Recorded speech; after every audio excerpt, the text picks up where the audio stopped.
Police इन चारों को ले गई थी। अरसलान नियाजी के खिलाफ एफआईआर काटने पर पुलिस वाले हिचकिचा रहे थे। ये बात प्रोफेसर्स ने खास महसूस की थी, जबकि लड़ाई के खुलासे पर पुलिस वालों ने अहान के ग्रुप को बेकसूर कहते माफ़ करके जाने दिया था और प्रोफेसर्स को तसल्ली दी थी कि वो अरसलान नियाजी के खिलाफ एक्शन लेंगे।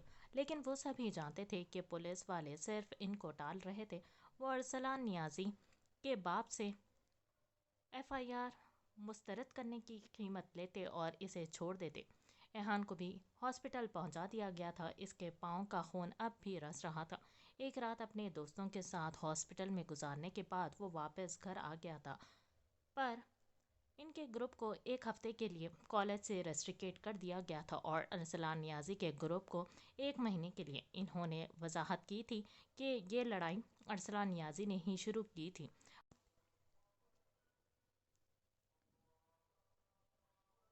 पर इनकी सारी वजाहतें ये कहकर इनके मुंह पर मार दी गई थी कि इन्होंने यूनिवर्सिटी का नाम खराब करने में बराबर का किरदार अदा किया है। इसके एक दिन में अहान को बारान की लातादाद कॉल्स मौसूल हुई थी, पर इसने एक भी कॉल रिसीव नहीं की थी। वो जानता था बारान के खुफिया जासूसों ने इस लड़ाई के मुताल्लिक़ बारान को बाखबर कर दिया होगा, पर वो बारान दिलशेर की हमदर्दी तो हरगिज़ नहीं चाहता था। टांग पर जख्म होने के बावजूद वो इस वक्त अपने अपार्टमेंट के जिम में बैठा था।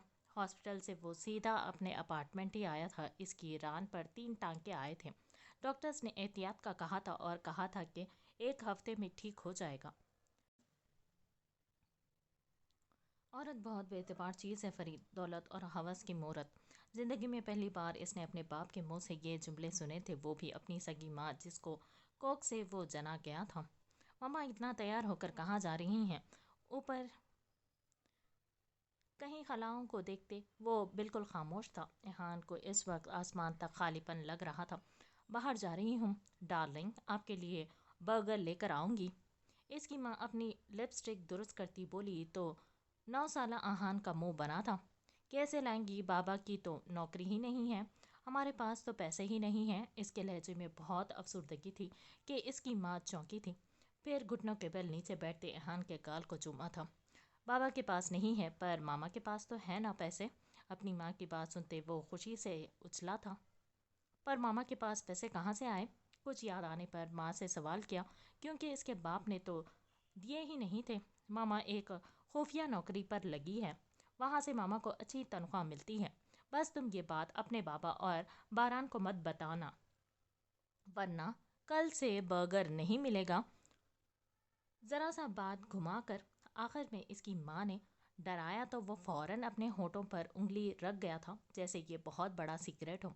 इसके बाद रोज़ शाम इसकी माँ अपनी खुफिया नौकरी पर चली जाती थी, जब बारान और इसका बाप घर पर नहीं होता था, और वो और एल्फ बेसब्री से अपनी माँ का इंतज़ार करते थे, जो इसके बाप और बड़े भाई के आने से पहले वापस आ जाती थी और फिर इनकी पसंद की नत नई चीज़ें इन्हें खिलाती थी। सारे बर्बादी होने के बाद जब बारान एल्फ और अहान को संभालने लगा था, वो हैरान होता था कि एल्फ क्यों इससे रोज़ रोज़ नए नए होटल के पकवान की ज़िद करती है। इस वक्त सबसे ज़्यादा मुश्किल लम्हा अहान के लिए होता था कि अपनी माँ के गुनाह में बराबर का शरीक था। वो महज खाने के लिए बिक गया था, लेकिन वो तो इस वक्त महज छोटा सा नासमझ बच्चा ही था ना। लेकिन माँ, वो ब्लैक लेदर की सीट पर बैठा था, जिसके पीछे वाइट लिफ्टिंग मशीन थी।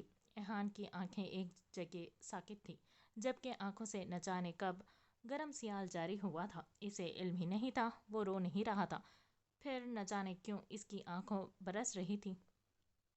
एक बर्गर, क्या इसकी कीमत यही थी जो इसकी माँ ने तय की थी? बचपन से लेकर अब तक वो इस खाने की गंदी बू और इसका वज़न अपने वजूद में महसूस करता आया था। बेशक वो इस वक्त छोटा था, इसे नहीं मालूम था जो वो खा रहा था इसका पैसा कहाँ से आ रहा है। वो तो यही समझता था कि इसकी माँ बाप से छिप कर नौकरी करती है, लेकिन 10 साल की उम्र में इस पर यह राज आश्कार हुआ था कि क्या खाता था आया था वो। अचानक आहान को इस खाने की गलीज़ बू और लज़्ज़त अपने मुंह में महसूस हुई तो वो उठ बैठा था। इसका दिल मतलाने लगा था, बस किसी तरह वो खाना, इसकी महक इसके वजूद से निकल जाए तो वो सुकून की नींद सो जाए। یہ راز بھی تو اس نے خود میں ہی دفن کر رکھا تھا۔ باران کو پہلے پہل اس نے بتانے کی بہت کوشش کی تھی، پھر ڈر گیا تھا کہ کہیں اس کا بھائی بدگمان نہ ہو جائے، اور جب اس نے اپنے اندر کے بوجھ سے پریشان ہوتے یہ بات باران کو بتانے کی ہمت جٹائی تھی، تو اس وقت باران کے پاس وقت ہی ختم ہو گیا تھا کہ وہ 2 لمحے ایہان کی بات سن لے، اس کی تکلیف اور اس اذیت کم کر دے۔ باران نے بھی تو وہی کیا تھا جو اس کی ماں نے کیا تھا۔ اسے بچپن میں سب سے زیادہ ضرورت باران کی محبت اور اس کے وقت کی رہی تھی، جسے باران نے پیسوں سے تبدیل کر دیا تھا۔ اچھے کپڑے، اچھا کھانا، اچھا سکول، ہر ایک چیز باران نے اس کو اور ایلف کو دی تھی، بن مانگے دی تھی اور بے شمار دی تھی، پر نہیں دیا تھا تو صرف اپنا وقت، اپنی محبت اور اپنی توجہ، جس کے لیے وہ تڑپتا تھا۔ اور پھر جب اس نے اپنی تنہائی ایلف کے قریب ہوتے دور کرنی چاہی تھی کہ وہ ایلف کے لیے اور ایلف اس کے لیے مرہم بنے گی، تو باران نے اپنے کسی خدشے کے تحت اسے ایلف سے بھی اتنا دور کر دیا تھا۔ اپنی آنکھوں سے آنسو پوچھ تھا وہ مغرور اور لاپرواہ سا لڑکا اس وقت اذیت کی انتہا پر تھا، رگوں میں جیسے لاوا بہہ رہا تھا۔ وہ اتنا بے خبر نہیں تھا جتنا سب اسے کہتے تھے۔ وہ بھلا کیسے عام انسانوں کی طرح زندگی گزارتا؟ ہاں، ایسا ہو سکتا تھا اگر اس کے بچپن کی خلا پوری ہو جاتی، یا وہ اپنے ماضی کو نوچ کر پھینک سکتا، پر یہاں یہ کہاں ممکن تھا۔ اسے کسی کی آہٹ محسوس ہوئی تھی، پر اس وقت اس کے پاس یہاں کون ہو سکتا تھا؟ وہ نظر انداز کر گیا۔ وہ ہمیشہ سے تنہائی تھا، جب کبھی کوئی دن کے اجالے میں اس کے پاس نہیں آیا تھا تو پھر رات کے اندھیرے میں کیوں آتا؟ جب گھٹن بڑھنے لگی اور وہ اپنے وجود میں اس بدبودار ایک برگر کا وزن بڑھتا محسوس کرنے لگا، جب ہی اپنی انگلی حلق میں ڈال کر قے کرنے کی کوشش کی، جب اچانک نظر زمین پر رکتے جوتوں پر پڑی۔ انگلی منہ سے نکالتے ایہان نے نظر اوپر اٹھائی تو 2 پل کے لیے دل ساکت ہو کر دھڑکا تھا۔ اس کے عین سامنے باران کھڑا تھا۔ محض چند لمحے لگے تھے ایہان کو اپنے خیال میں سمٹنے کے لیے۔ وہ واپس اپنے اوپر لاپرواہی کی چادر اوڑھے ایک بار پھر اپنے حلق میں انگلی ڈالنے لگا تھا، پر لاکھ کوشش کے باوجود کچھ باہر نہیں آیا تھا۔ آتا بھی کیسے جب پیٹ میں کچھ تھا ہی نہیں؟ جس کھانے کو وہ نکالنے کی کوشش کر رہا تھا وہ تو کب کا زائل ہو چکا تھا۔ کچھ الٹا کھا لیا جو طبیعت ایسی ہو رہی ہے؟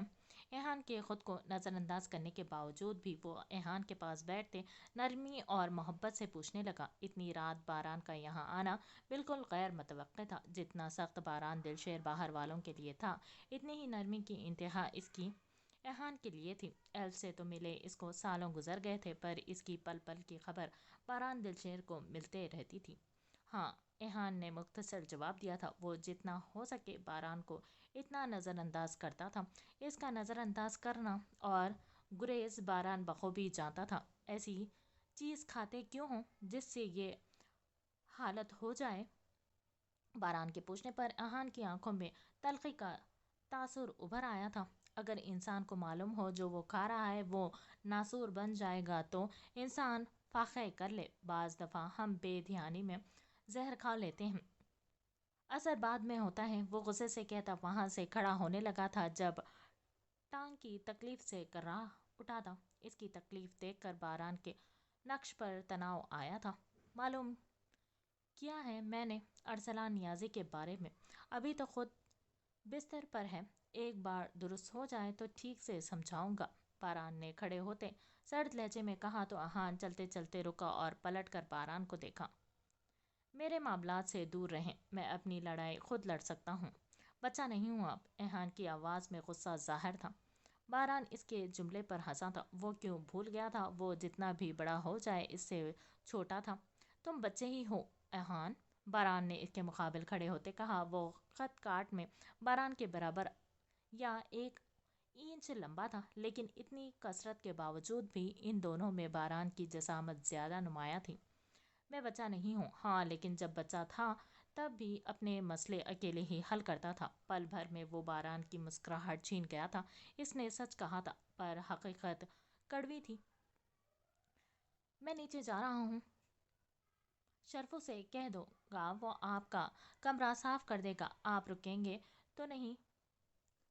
پر اگر رکنا چاہیں تو احان قدرے مودب انداز میں کہتا وہ باران کو وہیں کھڑا چھوڑ کر باہر نکل گیا، جانتا جو تھا باران نہیں رکے گا۔ دل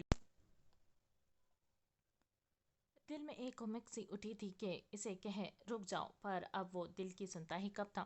اگر باران ایک عمر دراز کی خلش چند لمحوں میں مٹانا چاہتا تھا تو وہ غلط تھا، اور ہوا بھی یہی تھا۔ احان کے کمرے میں جانے کے بعد وہ رکا نہیں تھا بلکہ چلا گیا تھا۔ کسی امید کے تحت 1 گھنٹے بعد احان کمرے سے باہر آیا تھا اور ملازم سے باران کے متعلق پوچھا تھا۔ جواب اس کے گمان کے عین مطابق تھا۔ اسٹریٹ نمبر 9 کے ہاؤس نمبر 3A کے باہر وہ بیٹھا ہوا تھا، ساتھ ایک نظر پوری گلی پر ڈالی۔ اس وقت دوپہر کے 3 بج رہے تھے، لیکن آسمان پر سورج کی ایک کرن تک نہیں تھی۔ یوں لگتا تھا کہ شام پر پھیلا چکی ہے۔ کتنا پرسکون تھا یہاں کا ماحول۔ اگر پاکستان کی کوئی گلی ہوتی تو اب تک کتنے لوگ گزر چکے ہوتے۔ عارضک نے سادہ سے سفید ٹراؤزر اور بلیک شرٹ میں ملبوس، بال ماتھے پر بکھیرے ہوئے تھے۔ وہ خود کو اس سے زیادہ غریب ظاہر نہ کر سکا تھا۔ اس کے نزدیک اس سے زیادہ غربت فیک لگتی، کیونکہ یہاں کے فقیر بھی ہاتھ میں کٹورے کی جگہ گٹار پکڑ کر راک سٹار کی طرح کھڑے ہوتے تھے۔ نہ جانے اس کا دل اسے اس طرح کرنے پر کیوں اکسا رہا تھا۔ وہ چاہتا تو اپنے خاص ذرائع سے ڈائریکٹ یہ کام کروا، پر دل کے ہاتھوں مجبور ہو کر یہ راستہ نکالا تھا کہ باہر بیٹھا تھا۔ یہ پلان کے مطابق وہ ایلف کے یتیم خانے، یعنی وہاں کے یتیم خانہ صرف 280 اسکوائر فٹ کا تھا۔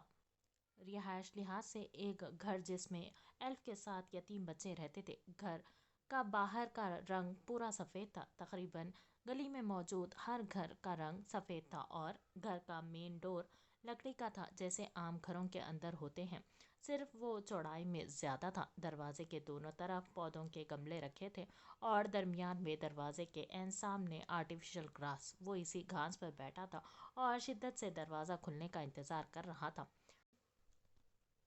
کچھ دیر بعد دروازہ کھلا تو مصروف سے انداز میں ایلف گھر سے باہر نکلی، لیکن مصروف ہونے کی وجہ سے نیچے نظر ہی نہ پڑی کہ عارضک خانزادہ نظر آتا، اسی لیے اچانک پاؤں عارضک کے بازو پر لگا۔ وہ چونک کر چیخی، پیچھے ہٹی۔ اسے لگا تھا وہی کتا پھر آ گیا ہے۔ کتا! وہ اتنا ہی بول سکی تھی جب عارضک خانزادہ نے سنجیدگی سے اسے گھورا تھا۔ پہلی بار اس لڑکی کو قریب سے دیکھا تو ادراک ہوا کہ وہ تصویر سے بھی زیادہ حسین ہے۔ ساتھ ہی ایک بار پھر شک ہوا کیا وہ واقعی باران دلشیر کی ہی بہن ہے۔ سرخ گلابی پھولے پھولے رخسار، وہ پہلے کی طرح اب بھی ترکش طریقے سے حجاب میں تھے۔ ڈریس پہلے والا ہی تھا، سفید فلورل فراک جس پر چھوٹے چھوٹے دل بنے تھے، خمدار دراز پلکیں۔ اسے زیادہ عارضک غور نہ کر سکا کہ بندہ بشر تھا، بہک سکتا تھا۔ پاگل، ہو آر یو؟ ایلف نے غصے سے پوچھا تو عارضک نے مٹھی بھینچ لی تھی۔ بظاہر وہ ایک غریب انسان تھا اور وہ لڑکی ایک غریب کو لات مار کر بھڑک رہی تھی۔ کھانا چاہیے، بھوک لگ رہی ہے، عارضک نے اردو میں کہا۔ اسے امید تھی وہ پاکستان گوری چٹی رنگت کچھ سرد موسم کی وجہ سے اچھی خاصی سرخی اس کے رنگ میں شامل تھی۔ کڑی ناک اور شہد رنگ آنکھیں، وہ کہیں سے بھی دیسی نہیں لگتا تھا۔ وہ بھوک لگی ہے تو کھانا کھاؤ، مجھ سے کیوں مانگ رہے ہو؟ ایلف نے سینے پر ہاتھ باندھتے پوچھا تھا۔ وہ صبح والے کپڑوں میں ہی تھی، ہاتھ کو نچا کر بولتی۔ اس لمحے عارضک خانزادہ کو وہ حسین لڑکی ایک آنکھ نہیں بھائی تھی۔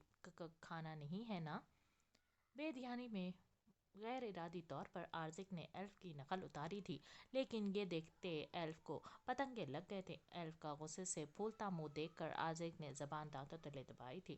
اپنی بچکانہ حرکت پر جی بھر کر غصہ آیا تھا۔ چھچورے لڑکے، دکھا دیا نا پاکستان سے ہو؟ غصے سے ابلتے اس نے ایک لمحے میں عارضک کی عزت کی تو عارضک کو تب چڑھ گئی تھی۔ وہ اس کو کچھ کہتی تو ٹھیک تھا، وہ پاکستان کو کیوں بیچ میں لا رہی تھی؟ پر مقابل کہاں واقع تھا کہ پاکستان سے اسے صرف اذیت کے سوائے کچھ نہیں ملا تھا۔ खबरदार। अभी आर्जिक ने इतना ही कहा था जब एल्फ उंगली दिखाते गुस्से से बोली। इसकी नाजुक उंगली को देखकर आर्जिक ने सर्द नजरों से इसे घूरा। यह लड़की इतनी सीधी हरगिज नहीं थी जितनी वो सोचे बैठा था। भिखारी हो, मांगते हो हुए अकड़ दिखाओगे तुम? खाना नहीं, जूते मिलेंगे। भिखारी हो, मांगते हुए अकड़ दिखाओगे तो खाना नहीं, जूते मिलेंगे। आह, इसकी बात से आरजे को याद आया था वो किस मकसद से यहाँ खड़ा था और क्या बहस कर रहा था। मैंने 2 दिन से कुछ नहीं खाया, मुझे बहुत भूख लगी है। ये एक यतीम खाना है, मेरी मदद कर दें। मैं इस अनजान मुल्क में फंस गया हूँ, कोई मेरी मदद को तैयार नहीं है। एल्फ अब के पुरसोच अंदाज में आर्जिक को देखने लगी। आर्जिक को इसकी गहरी आंखों में अचानक चमक उभरती महसूस हुआ जैसे दाल में कुछ काला है। तुम यहाँ कैसे पहुंचे? कुछ सोचते एल्फ ने सवाल पूछा था। आर्जिक अब तक इस घास पर ही बैठा था और एल्फ बिल्कुल इसके सामने खड़ी थी कि आर्जिक को सर उठाकर इसे देखना पड़ रहा था। नौकरी के लिए आया था, पर जिसने बुलाया था इसने धोखा दिया है। ना नौकरी दी, ना पैसे वापस दिए, बल्कि पासपोर्ट भी रख लिया और मैं यहाँ फंस गया। तो तुम अब यहीं खुद से नौकरी तलाश कर लो, अच्छे खासे मोटे ताज़े हो, कोई भी नौकरी पर रख लेगा। एल्फ के मशवरे पर आजिक ने सबर से आंखें मूंदी थी। वो यतीम खाना चला रही थी और एक भूखे की मदद भी नहीं कर रही थी। क्या वो हर फकीर से ऐसे ही इंटरव्यू लेती थी? इसकी शक्ल पर साफ लिखा था वो इसे कुछ भी देने का इरादा नहीं रखती थी। मुझे कोई नौकरी नहीं दे रहा, जब ही मांग रहा हूँ। आप मेरी मदद कर सकती हैं या नहीं बताएं, वरना मैं चला जाऊंगा। यहाँ और भी घर हैं जो नेकी कमाना चाहते हैं। आर्जिक ने मुद्दा बयान करने पर एल्फ ने मुंह बनाते दोबारा इसे सर पैर देखा, फिर गला साफ करते गोया हुई। मेरे पास तुम्हारे लिए एक नौकरी है, बदले में तुम्हें 2 रोटी और सालन दूध दे दूंगी। सीने पर हाथ बांधे एल्फ ने कंधे उचकाए थे। मकसद साफ था कि खाना चाहिए तो पहले इसका काम करना पड़ेगा। आर्जिक को जहां इस पर गुस्सा आ रहा था वहीं थोड़ा इत्मीनान हुआ कि अब अंदर जाने का रास्ता साफ हो सकता है। कैसा काम? आर्जिक ने फौरन पूछा। अगर वो इसे काम पर रखती तो घर में एंट्री हो जाती और आर्जे खानजादा के लिए मज़ीद आसानी भी। पर यह सब इतना आसान भी नहीं था, क्योंकि मुकाबिल खड़ी ज़रूरत से ज़्यादा ही चालाक थी। लोगों की ज़रूरत का फ़ायदा उठाना जानती थी। आरज़ी का तो इसकी बोली शक्ल देखकर मासूमियत से एतबार ही उठने लगा था। मम मुझे मासी की ज़रूरत है, अगर तुम मेरे काम कर दो तो मैं तुम्हें खाना दूंगी। इसके जवाब पर आर्जिक ने भवें उचकाई थी। इतना तो वो भी जानता था कि जिस जगह वो खड़े थे यहाँ सबसे ज़्यादा डिमांड ही मेट्स की होती है और वो सिर्फ 2 रोटियों के एवज इसे मासी बनाना चाहती थी। मैं मासी नहीं बन सकता, आर्जिक ने खास जताया था। तो मासी बन जाओ। हर धर्मी करके भीख मांग कर खाने से बेहतर है मेहनत कर लो। अब के एल्फ को भी गुस्सा आया था। एक तो वो भिखारी था, ऊपर से इतने फजूल जवाब अब तो इसने पक्का इरादा कर लिया था कि वो इसे हरगिज खाना नहीं देगी। क्या काम करने हैं? वो पूछने के साथ खड़ा हुआ एल्फ के मुकाबिल आया तो एल्फ के कदम बेअख्तियार डगमगाए थे। वो मजबूत इंसान पहाड़ की तरह इस पर छा गया था। एल्फ इसके सामने बिल्कुल छोटी बच्ची मालूम हो रही थी। ज्यादा काम नहीं है, सिर्फ बर्तन झाड़ू और बाथरूम धोना है। एल्फ ने काम बताए। अगर वो इसके काम करने पर मान जाता तो यकीनन एल्फ की ईद हो जानी थी। यह हकीकत थी कि यहाँ किसी डॉक्टर या मैनेजर से ज़्यादा मेड्स की कमाई होती थी, कि वो बहुत ज़्यादा इजाफी पैसे लेते थे। अगर इसे सिर्फ खाने के एवज मुलाजिम मिल जाता तो इससे बढ़कर क्या खुशी की बात थी। नहीं चाहिए खाना? आर्ज़े गुस्से से पलटने लगा जब वो एकदम बोली थी। बाथरूम निकाल दो کام سے اور چکن کڑھائی بنائی ہے، لیگ پیس دوں گی۔ اس کا کہنا تھا کہ اتنے غصے میں بھی وہ مسکراہٹ نہ روک سکا تھا۔ آخر کیا نمونہ تھی یہ لڑکی، پھر بھی کم ہے۔ آرز ایک سینے پر بازو باندھتے کندھے اچکاتے بولا تو ایل کشمکش میں پڑ گئی تھی۔ اگر کام اچھا کیا تو ایک نہیں 2 لیگ پیس دوں گی، اس سے زیادہ نہیں ہو سکتا۔ اب کے صاف کہہ دیا تھا۔ آرز ایک بغور اس کی آنکھوں کو دیکھنے لگا۔ اس کی آنکھوں میں امید اور نا امیدی بیک وقت تھی۔ یوں لگتا تھا کہ اگر آرزک اسے منع کر دیتا تو اس کا پھول سا چہرہ مرجھا جاتا۔ ٹھیک ہے، اس کے منہ سے بے اختیار نکلا تھا۔ وہ نہیں جانتا تھا کیسے، کیوں، خود حیران تھا۔ اس کے دل نے اسے اکسایا تھا کہ وہ اس لڑکے کی آنکھوں میں اداسی ہلکورے لیتے ہوئے نہیں دیکھنا چاہتا تھا۔ دماغ کی آواز دل کی بنسبت اتنی دب گئی تھی کہ وہ حامی بھر بیٹھا تھا، ورنہ اس کا ارادہ اسی وقت واپس پلٹنے کا تھا اور پہلے والے پلان پر عمل کرنے کا تھا۔ تم بے فکر رہو، میں تمہیں رات کا کھانا بھی دوں گی، ایلف خوشی سے آنکھیں میچ کر کہتی اندر چلی گئی تھی اور اسے اندر آنے کا اشارہ کیا تھا۔ آرزک کے دل میں عجیب سی ہلچل ہوئی تھی۔ یوں آنکھیں میچ کر خوشی کا اظہار کرنا کافی انوکھا تھا اور عجیب بھی، پر اس دشمن ہستی پر خوب جچتا تھا۔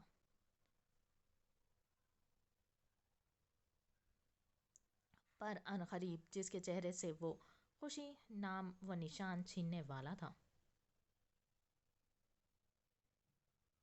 وہ سر جھٹکتا، اس کی تقلید میں گیٹ پار کرتا اندر چلا گیا۔ وہ بجھے دل سے واپس گاڑی میں بیٹھا تھا۔ گاڑی میں بیٹھتے ایک نظر اس اندھیرے میں ڈوبے اپارٹمنٹ میں ڈالی تھی۔ ایسا نہیں تھا کہ باران دلشیر کا دل نہیں چاہتا تھا کہ وہ وہاں رکے، لیکن اس کا جانا کس قدر ضروری تھا۔ باران دلشیر کا لاہور میں موجود بڑا بنگلہ جو باران اور ایحان کے نام تھا، اس نے ایحان کی وجہ سے چھوڑا تھا۔ جب ایحان نے اپنا مستقل ٹھکانہ اپنے دوست ضیاء کے اپارٹمنٹ میں بنایا تھا، باران اچھی طرح جانتا تھا کہ اب ایحان اس سے کیسے دور بھاگتا ہے۔ اگر وہ اس بنگلے میں رہے گا تو ایحان کبھی وہاں نہ رہتا، اسی لیے باران کو وہ گھر چھوڑنا پڑا تھا۔ دونوں میں اتنی دوری بڑھ گئی تھی، اتنا فاصلہ آ چکا تھا کہ وہ ایک جگہ نہیں رہ سکتے تھے۔ وہ جانتا تھا اب وہ کچھ بھی کر لے اس وقت کی قیمت ادا نہیں کر سکتا جو گزر چکا ہے، نہ اسے واپس لا سکتا تھا، نہ اس وقت کی بھرپائی کر سکتا تھا۔ آج ایحان کے اس اپارٹمنٹ میں ہونے سے ظاہر تھا کہ وہ باران سے نہیں ملنا چاہتا تھا۔ جب ہی تو یہاں آیا تھا، بلیک مرسیڈیز کمپاؤنڈ سے نکلی تو جھاڑوں کے پیچھے چھپا ایک شخص باہر نمودار ہوا، جس کے چہرے پر ماسک تھا، اپنے ارد گرد سیاہ شال لپیٹے ہوئے تھے۔ چوکیدار جو نیند میں جھول رہا تھا، باران کی گاڑی نکلتے دیکھ کر پرسکون ہو کر آنکھیں موند گیا تھا۔ 8 منزلہ وسیع بلڈنگ کے نیچے کمپاؤنڈ مختلف بڑی گاڑیوں اور ہیوی بائک سے بھرا ہوا تھا۔ آسمان بھی اس وقت سیاہی کی لپیٹ میں تھا کہ چاند پردہ پوش تھا۔ ایسے میں وہ سیاہ شال اوڑھے شخص کی سیاہ آنکھیں مسکرائی تھیں۔ آج دوسرا دن تمام ہونے کو تھا جب ان کے دل بھٹی میں سلگ رہے تھے۔ باران کی گاڑی کے نکلتے ہی اس شخص نے جیب سے فون نکال کر ایک مخصوص نمبر ڈائل کیا تھا۔ راستہ صاف ہے، آ جاؤ، کہتے ساتھ ہی اس شخص نے فون کاٹا تھا اور جیب سے رومال نکالا جس پر بے ہوشی کی دوائی لگی ہوئی تھی۔ سوتے ہوئے چوکیدار کے منہ پر وہ کپڑا رکھ کر اس کی نیند کو پکا کر دیا تھا۔ سی سی ٹی وی فوٹیج پہلے ہی بند ہو چکی تھی۔ کچھ ہی دیر میں باہر فارچونر گاڑی رکی۔ جب فرنٹ سیٹ سے دروازہ کھولتے ارسلان نیازی باہر نکلا۔ ڈارک براؤن ٹی شرٹ اور بلیو جینز پہنے، اس کے چہرے پر جا بجا نیل کے نشان تھے اور ایک ہونٹ پھولا ہوا تھا جس پر خون جمع تھا۔ ایک ہاتھ پر پٹی بندھی تھی، اسے بہت مار پڑی تھی۔ ہڈی یا جسمانی طور پر زیادہ نقصان نہیں ہوا تھا، لیکن اس کے باوجود پولیس والوں اور پروفیسرز کے ذریعے یہ مشہور کر دیا گیا تھا کہ ارسلان نیازی بستر مرگ پر پڑا ہے، کہ ایحان کے مارنے پر شدید تکلیف میں مبتلا ہے، تاکہ کسی کو شک نہ ہو۔ جتنی بے عزتی یونی میں اس کی ایحان کی وجہ سے ہوئی تھی، اس کا حصہ پورا کرنا تھا۔ اب تک وہ لوگ کام بھی مکمل کر چکے ہوتے، پر خاص ذرائع سے پتہ چلا تھا کہ اہان کا بڑا بھائی اس سے ملنے آیا ہے۔ ارسلان باران کو پرسنلی نہیں جانتا تھا، صرف اتنا معلوم تھا کہ وہ مشہور بزنس مین ہے۔ اگر جان لیتا تو بھول کر بھی اہان دلشیر پر ہاتھ ڈالنے کی حماقت نہیں کرتا۔ ارسلان کے اشارے پر گاڑی سے 5 لوگ مزید اترے تھے، جن کے ہاتھ میں ہاکی تھی، اور ان میں سے ایک لڑکے کے ہاتھ میں لوہے کی موٹی چین تھی۔ اگلے ہی لمحے وہ سارے تیزی سے اندر کی جانب بڑھ گئے تھے۔ اہان کے فلیٹ کی ڈپلیکیٹ کی وہ پہلے ہی حاصل کر چکے تھے۔ یہ ان کا گڈ لک تھا کہ اہان نے آج اپنے بنگلے کی جگہ اس اپارٹمنٹ میں قیام کیا تھا، جہاں نہ کوئی گارڈ تھا اور نہ ملازم۔ لفٹ میں چڑھتے 6th فلور کا بٹن پریس کیا تھا۔ ارسلان نیازی کی آنکھوں میں دنیا جہاں کی صفاقی تھی۔ وہ ہاتھ شیر بن کر، بزدلوں کی طرح گیدڑ بن کر پیٹ پیچھے وار کرنے والا، اس کی بزدلی کی نشانی تھی کہ رات کی سیاہی میں اہان پر حملہ کر رہا تھا، وہ بھی تب جب اہان زخمی حالت میں تھا۔ پر وہ بھول گیا تھا، شیر زخمی بھی ہو تو شیر شیر ہی ہوتا ہے۔ ارسلان نے کی ہول میں چابی ڈالی اور آہستہ سے گھمائی تو کٹ کی آواز سے دروازہ کھل گیا تھا، لیکن یہ دیکھ کر ارسلان نیازی کے ماتھے پر بل پڑے تھے کہ ان کے کام میں رکاوٹ ہوئی تھی۔ این لاؤنج کے کونے میں ایک بوڑھی عورت اور ایک آدمی سو رہا تھا، شاید وہ دونوں ملازم تھے۔ اس نے ایک اشارہ کیا تو پیچھے کھڑا عابر، جو پہلے سیاہ شال میں لپٹا ہوا تھا، شال پھینکتے آگے بڑھا اور رومال دونوں بوڑھیا بوڑھے کے منہ پر رکھ دیا تھا۔ پورا لاؤنج نیم اندھیرے میں ڈوبا ہوا تھا۔ ان میں سے ایک لڑکے نے لائٹ جلانے کو دروازے کے پاس بٹن پر مکہ مارا تو پورا لاؤنج روشن ہو گیا۔ جھومر سے نکلتی سنہری کرنیں سفید دیواروں پر پڑتی مزید روشنی بکھیر رہی تھی۔ ایک طرف 7 seater L shape brown leather صوفہ تھا اور درمیان میں ٹیبل۔ اپارٹمنٹ کافی وسیع تھا، 4 کمرے لائن سے تھے اور درمیان میں ایک چھوٹا سا سٹور روم تھا۔ وہ لڑکے مل کر اس بوڑھے بھڈیا کو کسی چیز کی طرح اٹھا کر ایک کمرے میں پھینک چکے تھے، اور ارسلان نیازی شان سے چلتا صوفے پر بیٹھ گیا تھا، ٹانگ پر ٹانگ چڑھاتے۔ اس نے پینٹ کے پیچھے سے پسٹل نکال کر ٹیبل پر رکھی تھی اور آنکھوں سے عامر کو اشارہ کیا، جس کے اندر ارسلان نیازی کی طرح ہی انتقام کا لاوا بھڑک رہا تھا۔ عامر ارسلان کے اشارے سمجھتے اب کمرے چیک کرنے لگا تھا تاکہ اہان کو گھسیٹ کر باہر لا سکے۔ اپنے کمرے کے بیڈ کے وسط پر لیٹا وہ خالی چھت کو گھور رہا تھا، دھیان باران سے ہٹانے کی کوشش میں۔ ذہن کے دھاگے کب ریم سے جڑ گئے تھے اسے علم ہی نہیں ہوا تھا۔ عجیب پر اسرار سی لڑکی تھی۔ اٹینشن سیکر اہان نے ریم کو ایک اور لقب سے نوازا تھا۔ ریم کی یونیک کے لڑائی کے درمیان کی گئی حرکت بالکل غیر متوقع تھی۔ دل کے کسی کونے میں اہان نے اس کی جرأت کو سراہا تھا، پر زبان سے کسی لڑکی کی تعریف کرنا اس کی شان کے خلاف تھا، وہ بھی اس لڑکی کی جو فی الوقت اس کی ناپسندیدہ لوگوں کی فہرست میں اول نمبر پر تھی۔ سر جھٹکتے اہان نے ریم کا چہرہ آنکھوں سے ہٹانا چاہا تو بے اختیار واش روم والا سین کسی فلم کی طرح اس کی نظروں کے سامنے گھوم گیا۔ واش روم سے نکلنے کے بعد وہ 2 دن تک اسے بالکل نظر نہیں آئی تھی۔ جتنی ملاقات اس کی ریم سے ہوئی تھی، اتنا اندازہ اسے ہو گیا تھا کہ وہ لڑکی غریب گھر سے تعلق رکھتی ہے اور بظاہر جتنی بھی مضبوط دکھے اندر سے اتنی ہی ڈرپوک ہے۔ یہ فضول لڑکی میرے حواسوں پر سوار ہونے کی کوشش کر رہی ہے۔ اگلی بار تم میرے سامنے آؤ ریم اسٹوپڈ گرل، اور غلطی سے میرے جانب رخ بھی کیا تو تمہاری چٹنی بنا دوں گا۔ اہان دانت پیستے اٹھ بیٹھا تھا۔ اس کا ارادہ بات لینے کا تھا، لیکن دروازے کے نیچے سے آتی روشنی دیکھ اہان چونکا تھا۔ اس وقت اس کے بوڑھے ملازم کیوں جاگ رہے تھے؟ سب خیریت تو تھی؟ پریشانی سے اٹھتا وہ ٹانگ میں اٹھتے درد کو نظر انداز کرتے آگے آیا تھا اور دروازہ کھولا۔ نظر سب سے پہلے فاصلے پر صوفے پر ٹانگ چڑھائے بیٹھے ارسلان نیازی پر گئی تو ناگواریت اور نفرت کی لہر وجود میں دوڑ گئی تھی۔ اس وقت عامر دروازے پر ہی تھا۔ ارسلان نیازی جو گمان کر رہا تھا کہ وہ واپس کمرے میں घुस जाएगा और मदद के लिए लोगों को बुलवाएगा, लेकिन सोच के बरक्स यहाँ को बाहर निकलता देखकर फौरन सीधा हुआ था। इसकी इस निडर जुर्रत पर वो दिल ही दिल में बहुत तिलमिलाया था। मेरे मुलाजिम कहाँ हैं? इसे फिक्र हुई थी इन मासूम बूढ़ी जानों की। जानता था न कि अरसलान नियाजी जैसे मक्कार इंतहाई कम ज़र्फ इंसान से कोई बैद न थी कि वो इनको भी नुकसान पहुंचा देता। वो बेचारे तुम्हें कैसे बचाएंगे? खैर, मैं तो सोच रहा था तुम डर कर भाग जाओगे, पर जानकर खुशी हुई दुश्मन दमदार, पर अफसोस अकेला है। आहिस्तगी से कदम उठाते अरसलान ने एक आंख विंक की तो अहान कहका लगाकर हंसा था। यू नो वॉट अरसलान, शेर की निशानी है कि वो कुत्तों के झुंड में अकेला ही काफ़ी होता है। वैसे अच्छा हुआ तुम आ गए। तुम्हारे चेहरे पर मैंने जो नक्श बनाए हैं इन्हें करीब से देखने का बड़ा दिल कर रहा था। अपने खुले बालों को बन में लपेटे इहान ने दिल जलाने वाली मुस्कुराहट लिए कहा तो अरसलान नियाजी के सर तपे जिस्म सुलग उठा। हकीकत ही तो थी, वो गीदड़ों की तरह ही तो आया था, मगर सच अक्सर कड़वा और नाकाबिले हजम होता है। जब आगे बढ़ते आमिर ने एक जोरदार लात इहान के सीने पर मारनी चाही थी, लेकिन इहान वही टांग पकड़कर मरोड़ चुका था कि अगले ही लम्हे आमिर की चीखें पूरे घर में गूंज गई थी। जिस स्कूल से तुम ये सीख कर आए हो, अहान दिलशेर इसका प्रिंसिपल रह चुका है।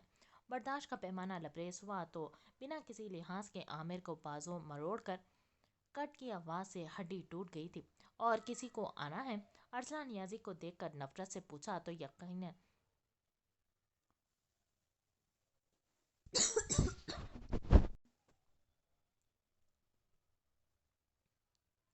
बाजू मरोड़ के कट की आवाज़ से हड्डी टूट गई थी। और किसी को आना है?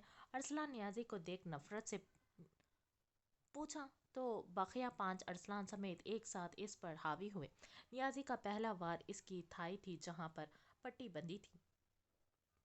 अगले ही लम्हे वहां से खून रसने लगा था और आहान का चेहरा सुर्ख पड़ चुका था। जब तक आहान इसके साथ ही से निपटता, अरसलान एहान के इसी पैर को शदीद जख्मी कर चुका था कि लड़खड़ाकर एहान नीचे गिरा। बाल बन से खुलकर चेहरे पर बिखर गए थे। हॉकी पकड़े वो लड़के एहान को बुरी तरह से मारने लगे जब अरसलान नियाजी के इशारे पर रुके थे। वैसे तेरी आइटम बहुत नमकीन है। कैसे किसी हीरोइन की तरह अपने हीरो की टांग से कांच निकाला। हाय, मैं तो फिदा हो गया। वो जज्बात पर वार करना का आदी था। औरतों को दरमियान में लाकर क्यों न वार करता, आखिर सियासतदान का बेटा था। ये सब मकारी और बुजदली अरसलान नियाजी को विरासत में मिली थी। जबकि अहान ने जख्मी नज़र उठाकर अरसलान को देखा। वो किसकी बात कर रहा था समझ ना आया, लेकिन अगले ही लम्हे इसे रीम पर शदीद तरीन गुस्सा आया था। दिल क्या इसका गला दबा दे। क्या ज़रूरत थी इसे मदद करके इन लड़कों की नज़रों में आने की? अभी वो दिल में रीम को ही कोस रहा था जब अरसलान ने मोबाइल की स्क्रीन आहान के सामने की। स्क्रीन पर रीम का चेहरा जगमगा रहा था। वो तस्वीर यूनिवर्सिटी के कैंटीन की ही थी जिसमें रीम सर पर लाल हिजाब बांधे हुए हंस रही थी। हंसने के बायस इसकी आंखें बंद थी।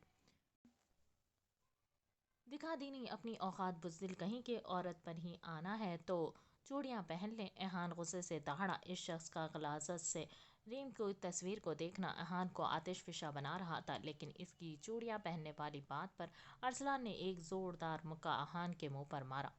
इस लड़की को बीच में मत ला। अरसलान नियाजी, मर्द बन। इसका मुझसे कोई ताल्लुक नहीं है।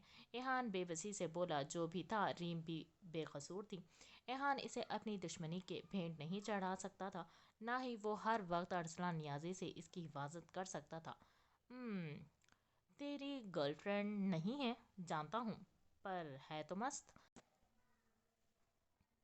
सोच रहा हूँ मेरी बाहों में टूटती। यू ब्लडी बास्टर्ड, नामर्द कहीं के, मुझसे लड़ना। एहान पूरी कुव्वत से दहाड़ा तो अरसलान नियाजी मक्कारी से हंसता सोफे पर बैठ गया था और इशारा मिलने पर इसके साथ ही वापस एहान को मारने लगे।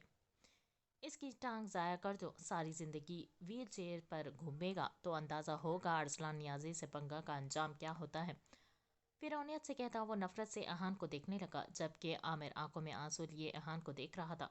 हाथ टूटने के बाद आमिर को एहसास हुआ था कि वो किस कदर मफाद परस्त को दोस्त मान रहा था, जो इसके हाथ टूटने और तकलीफ से तड़पते देखने के बावजूद भी अहान से नफरत की जंग में इसे फरामोश किए सोफे पर बैठा था। अहान के मुंह से खून निकलता देखकर आमिर ने शिद्दत से दुआ की थी कि अहान को कोई नुकसान ना पहुंचे।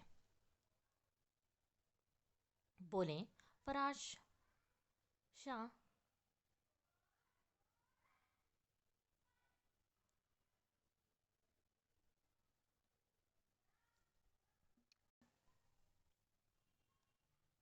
बोले, फराज शबाना और इसकी बहन को अपने कमरे में आन धमकता देखकर जरमिश संजीदगी से बोली, मैं फराज और तुम्हारी शादी करना चाहती हूँ। बिना लगे लिपटे रखे शबाना जरमिश के सर पर बम फोड़ा था। जरमिश ने एक नज़र कमरे के दरवाजे के पार खड़े फराज को देखा, जो खबासत से मुस्कुरा कर इसे ही देख रहा था। नहीं, इतनी बुरी खिस्मत मेरी नहीं हो सकती, दिल में कहते जरमिश साकित जामिद इनको देखने लगी। कल ही सादगी से निकाह करना है मुझे तुम्हारा और फराज का। जब पैसे आएंगे तो वलीमा धूमधाम से कर लेंगे। जरमिश को खामोश देखकर शबाना ने मजीद कहा और जांचती नज़रों से जरमिश को देखा तो जरमिश नज़रें झुका गई थी। शबाना बुरी तरह से चौंकी। इसे जरमिश से हर गिज ऐसी ताबेदारी की उम्मीद नहीं थी। मैं राज़ी हूँ। जरमिश का कहना था कि कमरे के बाहर खड़े फराज खुशी के मारे उछल पड़ा था, जबकि शबाना और इसकी बहन नासमझी से इसे देखने लगी। आप जो कहेंगी मैं मान लूंगी, क्योंकि आप लोगों के और इस घर के अलावा ना मेरा कोई है, ना ठिकाना है, ना कोई अपना। तो मैं और कहाँ जा सकती हूँ भला? इनके चेहरों पर शिकवे व शिकायत को देख माथे पर बल खुद ब खुद गायब हो गए थे। मैं कुछ देर आराम करना चाहती हूँ। जरमिश के कहने पर वो होश में लौटी और मुस्कुराकर जरमिश के गले लगी थी। जरमिश ने कोफत से मुट्ठी भींची थी। मैं जानती थी लाख तेरी रगों में अपनी तवायफ माँ का खून और दूध दौड़ रहा हो, पर परवरिश का बड़ा दखल होता है। शबाना ने जानबूझकर कहा था कि अगर जरमिश कोई गलत इरादा रखती है भी है तो इस डर से अपना इरादा बदल लेगी कि लोग इसे इसकी माँ की निस्बत से बदचलन ना कहें। जबकि दूसरी तरफ जरमिश पर ये सारी बातें असर ही कहाँ करती थी। वो शबाना के कमरे से निकलने के इंतज़ार में थी। जो ही शबाना कमरे से बाहर निकली, जरमिश ने कमरा अंदर से लॉक कर लिया था और अपना आधा उतारा हुआ बुर्खा वापस पहना था। एक लम्हे की देर के बगैर इसने अबरार को फ़ोन मिलाया था। शबाना का कोई भरोसा नहीं था कि जब अबरार अपनी माँ के साथ इसका रिश्ता लाता तो शबाना जानबूझकर अबरार की माँ के सामने ऐसी बातें करती कि रिश्ता होने से पहले ही टूट जाता। बेशक अबरार सब जानता था, पर वो मोहब्बत करता था, इसलिए सब जानने के बावजूद इसे कबूल कर रहा था। पर इसकी माँ तो कभी नहीं करती। वो तो ये सुनते ही रिश्ता तोड़ देती कि वो एक तवायफ की बेटी थी। इसलिए बेहतर ये था कि वो इस रात की स्याही को चुरा कर ही अपनी किस्मत खुद लिखे। पर वो अपने गम और खुद सरी में ये भूल गई थी कि किस्मत लिखना या बदलना इंसान के इख्तियार में नहीं है। अपने नाखून दांतों से कतरते वो बेड पर बैठती मुस्तकिल अपने पैर हिला रही थी। दो मरतबा कॉल मसरूफ कर दी गई थी, लेकिन तीसरी मर्तबा की कोशिश कामयाब ठहरी थी। तीसरी बेल पर कॉल रिसीव कर ली गई थी। हेलो, कौन? दूसरी तरफ से अबरार की नींद में डूबी आवाज़ आई तो जरमिश को हैरत हुई थी।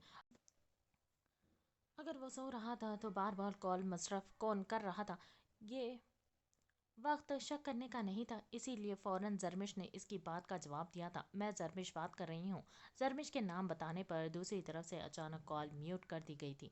जरमिश के पसीने छूटने लगे थे कि वो कहीं बीच डगर में छोड़ न दे। अपनी नम हथेलियों को अपने सियाह बुरक़े पर रगड़ते आंखें में उतर आने वाली नमी को रोका था। सारी जिंदगी की बाजी थी। वो शबाना को हाँ कर चुकी थी। अबरार, आप कुछ बोल क्यों नहीं रहे? जरमिश की सहमी आवाज़ पर अचानक म्यूट हटा दिया गया था। इतनी रात को कॉल की जरमिश, आपने सब खैरियत तो है? ابرار کے پوچھنے کی دیر تھی کہ زرمش نے روتے ہوئے ساری بات ابرار کے گوشہ گزار کر دی تھی۔ اب وہ ابرار کے جواب کی منتظر تھے۔ بہت برا ہوا زرمش، پر آپ پریشان مت ہوں، میں آپ کے ساتھ ہوں۔ آپ اپنا سامان پیک کر لیں، میں 1-1.5 گھنٹے تک آپ کے گھر کے پاس پہنچ جاؤں گا۔ ہم صبح ہونے سے پہلے ہی نکاح کر لیں گے۔ ابرار کے کہنے پر زرمش تشکر سے آنکھیں موند گئی۔ کئی آنسو نکل کر گال پر بہہ گئے تھے۔ اس نے فون کاٹ کر سجدہ شکر ادا کیا اور پھر جلدی جلدی اپنا سامان سمیٹنے لگی۔ اس کے پاس ایک بڑی کالے رنگ کی تھیلی تھی۔ اس میں اپنے ضرورت کے کپڑے، ضرورت کا سامان اور اپنی تعلیمی اسناد رکھی تھی، اور اس کے پاس کچھ بھی قیمتی نہیں تھا۔ بیڈ پر بیٹھتے اپنے بوسیدہ بستر کو چھوا اور لیٹ گئی، شدت سے وقت جلدی گزرنے کی دعا کرتی۔ زرمش اس بات سے بالکل انجان تھی کہ قسمت آگے اسے کیا کیا رنگ دکھانے والی ہے۔ وہ جو ہر وقت اللہ کی ذات سے ناانصافی کے شکوے کرتی تھی، اسے معلوم ہونا تھا کہ جس وقت اور زندگی کو وہ کوس رہی تھی، وہ بھی اس کے لیے کسی غنیمت کم نہیں تھی۔ ابرار کے آنے کے خیال سے کچھ سوچتی وہ آئینے کے سامنے آئی اور ہلکی گلابی لپسٹک اٹھا کر اپنے ہونٹوں پر سجانے لگی۔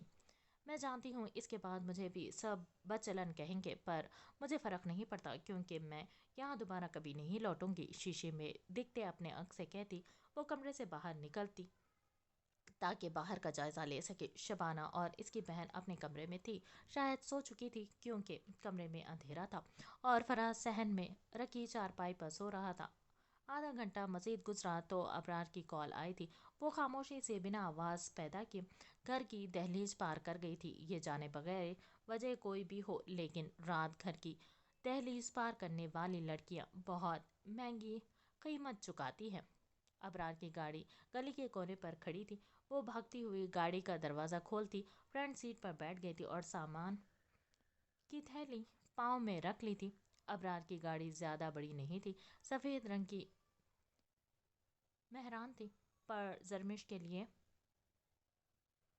وہ شہزادہ تھا جو اسے تمام مشکلات اور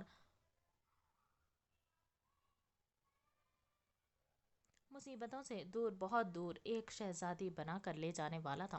ابرار اس وقت سیاہ شلوار قمیص میں تھا۔ اس کی آنکھوں میں نیند کی خماری یہ ظاہر کر رہی تھی کہ وہ ابھی بھی نیند میں ہے۔ زرمش نے اسے راستے میں مخاطب نہیں کیا تھا، اور وہ بھی بنا ایک لفظ ادا کیے گاڑی ڈرائیو کر رہا تھا۔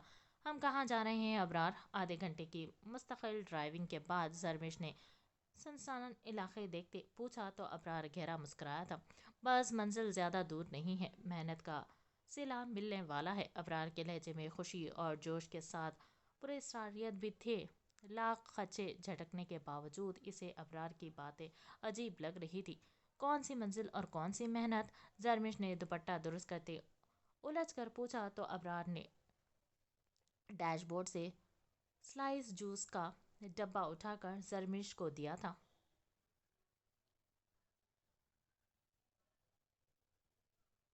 وہ سیلڈ پیک تھا۔ تمہیں پٹانے کی محنت اور نکاح کی منزل؟ ابرار نے لہجے میں شوخی سمائے کہا تو زرمش مطمئن ہوتے جوس کے ڈبے پر بنے سلور نشان میں اسٹرا ڈالتی لبوں سے لگا گئی۔ ابھی گاڑی کی کھڑکی سے اندر آتی ٹھنڈی ہوا اسے چھو ہی رہی تھی کہ اس کے ذہن پر نیند کا غلبہ طاری ہونے لگا تھا۔ وہ اس اچانک نیند پر ضرور چونکتی اگر حقیقت کی آنکھوں سے دیکھتی، پر یہ دنیا کی کڑوی حقیقت اور محبت کا اندھا دستور ہے کہ نامحرم کی محبت پر آنکھیں بند کر کے بھروسہ کیا جاتا ہے، اور پھر انسان ٹھوکر کھا کر منہ کے بل پاتال کی پستیوں میں گرتا ہے۔ سر شدید بھاری ہو رہا تھا۔ سر کے پچھلے حصے میں اٹھتی ٹیسوں کی وجہ سے زرمش کو اپنی بھاری بوجھل آنکھیں کھولنی پڑی تھی۔ آنکھیں کھولتے ہی اپنے گرد سب گھومتا ہوا محسوس ہوا۔ جب وہ واپس آنکھیں میچ گئی، اپنے ہاتھ سر پر رکھتے سر کو زور سے دبایا۔ جب بند آنکھوں کے پردے پر گاڑی کا آخری منظر لہرایا، ابرار نے اسے جوس کا پیکڈ ڈبہ تھمایا تھا۔ اس کے بعد ذہن پر زور ڈالتے زرمش نے واپس آنکھیں کھولیں اور سر گھومنے کے باوجود اٹھ کر بیٹھ گئی۔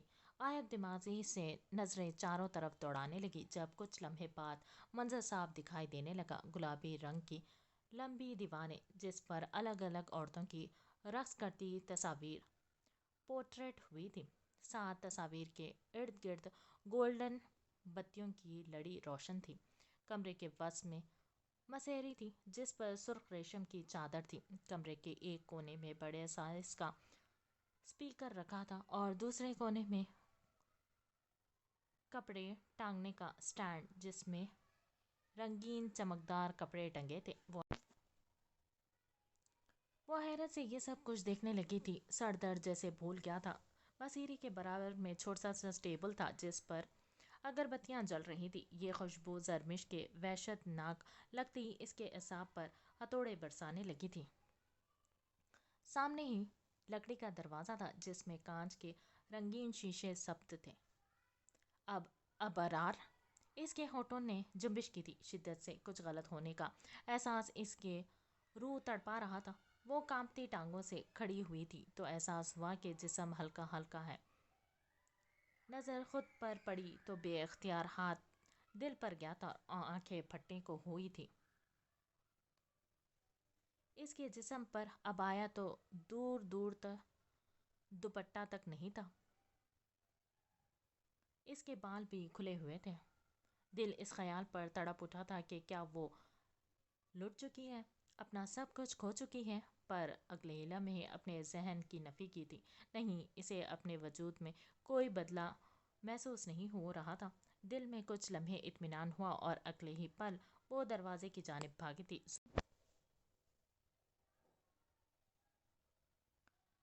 जोर से दरवाजे को अपनी जानिब खोला तो वो ना खुला। एक कोशिश बाहर की जानिब धक्का देकर खोलने की लेकिन असर नदार।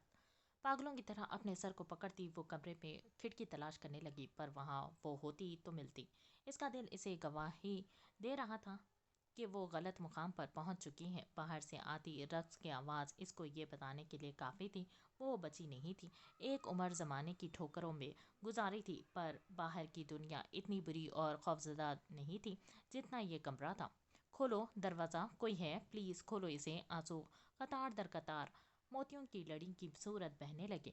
वो कांपते हाथों से दरवाजे को पीटने लगे। खुदा के लिए खोलो इसे। अब वो बुरी तरह से दरवाजे को पीटने लगी थी जैसे तोड़ने की जस्तजू में थी। जैसे ख्याल के तहत वो कोई भारी चीज़ कमरे में तलाश करने लगी जिससे ये दरवाज़ा टूट जाए, पर वो भी मौजूद नहीं थी। काफ़ी देर दरवाजे पीटने के बाद इसके हाथ सुन पड़ने लगे। हथेलियाँ सुर्ख होती खून झलकाने लगी थी। वो बेबसी होती मसेरी पर बैठ गई थी और ज़ारो ख़ुत्तार रोने लगी थी। वो तो अपनी किस्मत संवारने निकली थी। इसे क्या खबर थी कि किस्मत इसी पर उलट दी जाएगी।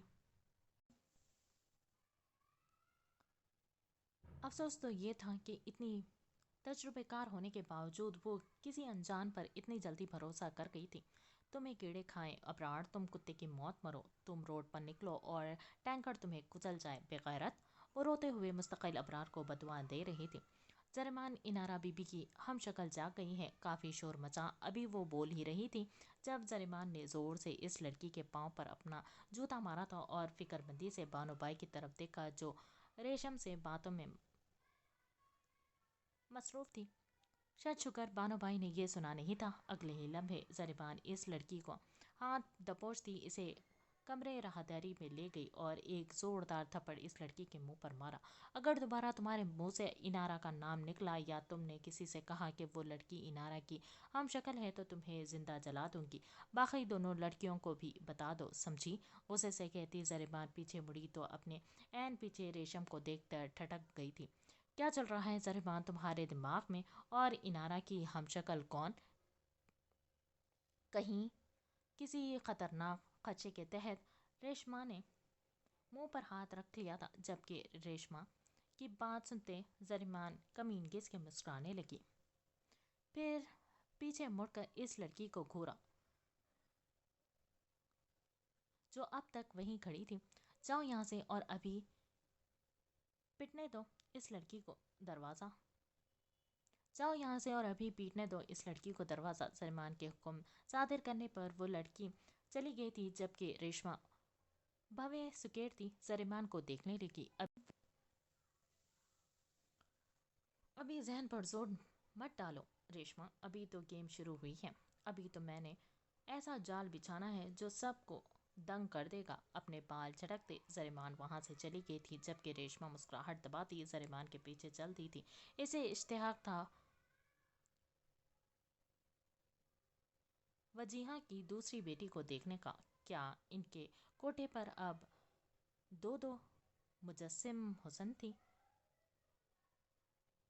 واشنگٹن میں موجود وہ پورا گھر ویل فرنشڈ تھا، چھوٹا سا مگر تھا خوبصورت۔ گھر کے اندر داخل ہوتے ہی دائیں جانب سے لکڑی کی سیڑھیاں تھیں جو اوپر کی طرف جا رہی تھی، یعنی اوپر بھی ایک فلور تھا، اور بائیں جانب وال کے پاس بڑا سا راؤنڈ شیپ شیشہ تھا جس کے نیچے ٹیبل تھی جس پر چھوٹے چھوٹے شو پیس تھے۔ درمیان میں بڑا سا لاؤنج تھا جس میں سفید ہی صوفے تھے۔ بائیں جانب سامنے بڑا سا اوپن کچن تھا اور اس کے برابر میں سفید رنگ کا ہی ووڈن ڈور تھا۔ کچھ فاصلے پر ایک اور دروازہ اور اسی روم میں بنے وہ 3 کمرے تھے، یعنی نیچے کے پورشن میں کل 3 بیڈ روم تھے۔ صوفے یوں لگے تھے کہ بیٹھنے والے کی کچن کی طرف پش ہوتی اور سامنے والے پر بڑا سائز کا LED ٹی وی لگا تھا۔ تو مسٹر ایکس وائی زی، یعنی میرے سرونٹ، یہ رہا کچن۔ ایلف کے کہنے پر اس نے ایک مرتبہ پھر نظر کچن پر ڈالی تو کچن کیبنٹ سے ہوتی اس کی نظر واشنگ سنک پر اٹھی تھی جہاں برتنوں کا انبار لگا ہوا تھا۔ عرض خانزادہ کو اچانک گھنسی آئی تھی۔ اس کے گھر میں اس سے 10 گنا بڑا کچن موجود تھا، وہ خود بھی کوکنگ کرتا تھا، لیکن اتنا گند۔ عرض کے چہرے کے اتار چڑھاؤ دیکھتے ایلف دانتوں تلے انگوٹھا دبا گئی۔ تھوڑی فکر ہوئی کہ اتنے برتن دیکھ کر اگر وہ بھاگ گیا تو، یا وہ اس کے بارے میں کیا سوچ رہا ہوگا۔ تو تم فکر مت کرو، میں آج تمہاری مدد کروں گی، اور یہ برتن میں بیمار تھی اسی لیے جمع ہو گئے، ورنہ میں بہت صفائی پسند ہوں۔ ایلف کے وضاحت دینے پر عرضک نے اسے کن آنکھوں سے دیکھا کہ ایلف نظریں چراتے آگے بڑھ گئی تھی۔ یہ کیا کر رہا ہوں میں؟ اپنا ماتھا مسلتے اس نے کوفت سے سوچا۔ فی الوقت وہ خود نہیں سمجھ پا رہا تھا وہ یہ سب کیوں اور کس کے لیے کر رہا ہے۔ کھلاتے لفظ ادا کرتے اس کے کپکپاتے گلابی لب اسے دنیا کے خوبصورت ترین لب کیوں لگ رہے تھے۔ سنو سرونٹ، تم برتن دھونا شروع کر دو، میں چینج کر کے آ رہی ہوں۔ ایلف کہتے ساتھ اوپر جانے والی سیڑھیوں کی جانب بڑھ گئی تھی۔ میرا نام فواد ہے، سرونٹ نہیں، عرضک نے چڑھتے ہوئے کہا۔ البتہ اسے اپنا اصل نام چھپا گیا تھا۔ غصہ اسے تب آیا جب ایلف اس کی بات کو نظر انداز کرتی اوپر چلی گئی۔ یہ کیسا یتیم خانہ ہے کہ اس میں ایک بچہ بھی نظر نہیں آ رہا۔ پورے گھر میں نظر دوڑاتے وہ صوفے پر بیٹھتا۔ جب اپنے نیچے نمی کا احساس ہوا وہ فوراً کھڑا ہوا، لیکن یہ دیکھتے غصہ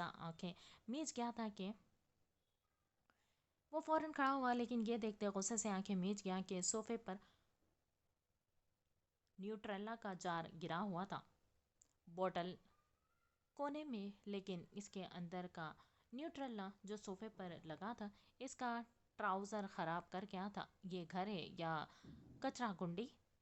دانت پیستے اسے باران دلشیر کی پھوڑ بہن پر غصہ آیا تھا۔ وہ مزید کچھ کہتا اس سے پہلے ہی عرضک کا فون رنگ ہوا تھا، جو کہ اس نے محتاط انداز میں یس کر کے کان کو لگایا تھا۔ سفیان، میرا دماغ بہت خراب ہے، ٹو دی پوائنٹ بات کرنا، عرضک نے غصہ دباتے نرمی سے کہنے کی کوشش کی تھی، جس میں وہ بری طرح سے ناکام ہوا تھا۔ جبکہ اس کے غصے بھری آواز سن کر سفیان کچھ دیر کشمکش میں پڑ گیا تھا۔ سر، میں کہہ رہا تھا، بلکہ مجھے عجیب سی بے چینی ہو رہی ہے۔ میرا مطلب، سفیان پریشانی سے پوچھنے لگا تھا۔ حقیقت تو یہ تھی کہ ایلف دلشیر کو دیکھتے پہلی نظر میں سفیان اپنا دل ہار چکا تھا۔ عرضک خانزادہ اس کے باس ہونے کے ساتھ اس کا بہترین دوست بھی رہ چکا تھا۔ اس نے فیصلہ کیا تھا معاملہ سیٹ ہونے کے بعد وہ ایلف دلشیر سے دوستی بڑھائے گا، لیکن عرضک کے پلان چینج کرنے پر کشمکش میں پڑ گیا تھا کہ کہیں اس کا باس اور دوست عرضک خانزادہ بھی ایلف دلشیر کی طرف متوجہ نہ ہو گیا ہو۔ اسے یوں تو ایک इत्मीनान था कि आरज़ी खानज़ादा हुस्न परस्त या औरत परस्त मर्द नहीं था, पर अपनी बेचैनी ख़त्म करने के लिए आरज़ी को फ़ोन किया था। जो बात करनी है साफ साफ करो सुफान, मेरा वक्त बर्बाद मत करो। दूसरी तरफ रुख करते आरज़ी ने अपना माथा मसला था। सर, मुझे लगता है कि प्लान चेंज करने के पीछे कोई ख़ास वजह है। मैं जानता हूँ खाली किसी बेकसूर को अजियत पहुँचाने के लिए आप अपना कीमती वक्त बर्बाद नहीं करेंगे। अपनी बात कहने के साथ सुफान ने आरजी को ये एहसास दिलाया था कि एल्फ बेकसूर है, वो इसे अपना मोहरा ना बनाए। जबकि सुफान ने वही सवाल किया था जिससे वो भाग रहा था कि इसने ये स्टेप क्यों उठाया है। खुद को बहलाने के लिए कोई एक बहाना भी ऐसा ना था कि आर्जिक मुतमईन हो जाता, और ना ही वो ये कबूल करने पर आमादा था कि ये अमल दिल की जोर ज़बरदस्ती पर हुआ है कि इंसान के कुछ अमल बिल्कुल बेवजह और बेख्तियार होते हैं। हाँ, वजह है, हर काले काम करने वाला अपने अमाल का रिकॉर्ड ज़रूर रखता है। बारान दिलशेर ने भी रखा होगा। कहाँ जिस तरह इसने एल्फ के वजूद को ऐसे रखा है जैसे हो ही ना। यकीनन इसके सियाह कामों की कुंजी एल्फ के पास ही होगी। आर्जिक खानजादा ने सुफियान से ज़्यादा खुद को यकीन दिलाया था। दूसरी जानिब सुफान भी मुतमईन होते कुछ कहने लगा था जब एक खूबसूरत कनकती हस्ती सुफान ने फ़ोन की दूसरी जानिब से सुनी थी। आर्जिक जो मुकम्मल सुफान की तरफ मतवज्जे था, अपने पीछे दिल मोह लेने वाली खिलखिलाहट ने दिल पर नकील डाली थी। फ़ोन काटते पलट कर देखा था तो वो इसे ही देखती मुंह पर हाथ रखते हंस रही थी। ब्लैक लॉन्ग ढीली टी शर्ट जो शायद डबल एक्सल साइज की थी, जिसमें एक की जगह 5 एल समा जाए। नीचे ब्लू जीन्स और पाँव में सफ़ेद बालों से भरी सॉफ्टी पहने, अलबत्ता सर पर अभी तक वही गुलाबी हिजाब था। क्या हुआ, ऐसे क्यों हंस रही हो? एल्फ के सहर अंगेज हंसी से बाहर निकलते तशवीश से पूछा, जबकि एल्फ का इशारा देखते इसका रंग बदल रहा था। वो पलट कर अपनी बैग की तरफ इशारा कर रही थी, जबकि इसकी बात का मतलब समझे बगैर आर्जिक को इस लड़की पर गुस्सा आया था। इतनी बेशर्मी का मुजाहरा पर नज़र फेरने पर इसकी नज़र सोफे पर लगे न्यूट्रेला पर पड़ी तो अंदाज़ा हुआ कि वो इसे अपनी बैग नहीं बल्कि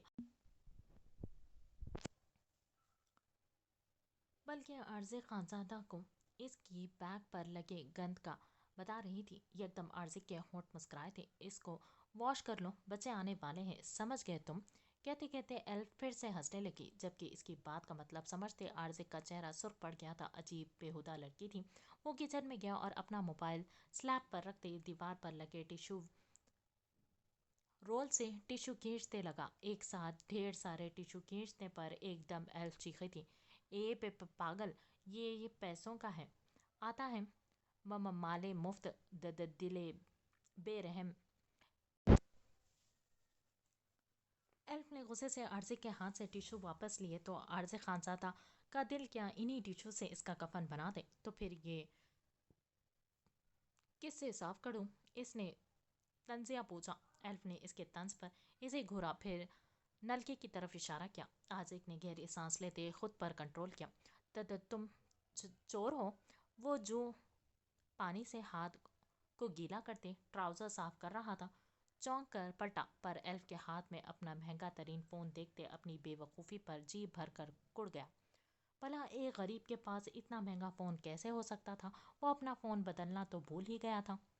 नहीं, मैं चोर नहीं हूँ, इसने एल्फ के तासुरात देखते फ़ौरन कहा, जबकि एल्फ तशवीशी अंदाज में इसे देखने लगी। फिर ये फ़ोन तुम्हारे चचा ने तुम्हें दिया है? एल्फ ने आर्जिक को कड़े तेवरों से देखकर पूछा था तो आर्जिक ने गहरी सांस ली थी। मुझे रोड पर गिरा हुआ मिला था, मैंने ले लिया। आर्जिक का कहना था कि एल्फ का मुंह हैरत से खुल गया। कभी मेरे साथ ये क्यों नहीं होता? एल्फ की आंखों में शिकवा सा कुछ था, साथ हसरत की आमेजिश। वो आर्जिक के फ़ोन को उलट पुलट करके देखने लगी।